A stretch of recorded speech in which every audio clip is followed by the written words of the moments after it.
Sneha and welcome back to my channel. তো আমরা এখন সবাই মিলে যাবো হাওড়ায়, কারণ আমার এক বান্ধবী বর সে ব্যাঙ্গালোরে কাজ করে। তো সে ব্যাঙ্গালোর থেকে আজকে কলকাতা ফিরছে, মানে হাওড়ায় আসবে, ওই জন্য এখন আমরা সবাই মিলে যাবো হাওড়ায়। তো চলো রেডি হয়নি, তারপর দেখা করতে গেছি। তো এখন উবের বুক করবো, তারপর যাবো। তো উবেরটা বুক করে নিই, তারপর দেখা করছি, ঠিক আছে? উবের বুক হয়ে গেছে, আর দেখতে দেখতে উবের চলে এসছে। আর আমরা যাচ্ছি, মানে আমি, আমার বান্ধবীটা আর আমার বর। তো চলো উবেরে উঠে গেছে, এবার যতক্ষণ যাচ্ছি তখন একটু সিনেমাটিক শট দেখে নাও।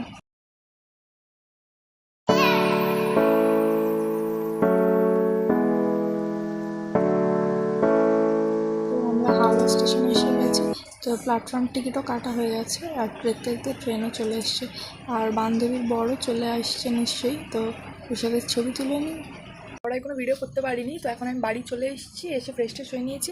এখন বাজে দেখতেই পাচ্ছ তোমরা কত রাত হয়েছে, দাঁড়াও দেখাচ্ছি। এই যে 1:39 বাজে। তো চলো ঘুমিয়ে পড়ি। আর এটা আমার ফার্স্ট ভিডিও, জানি না কেমন হয়েছে। তো গুড নাইট, হ্যাঁ সবাইকে, বাই বাই।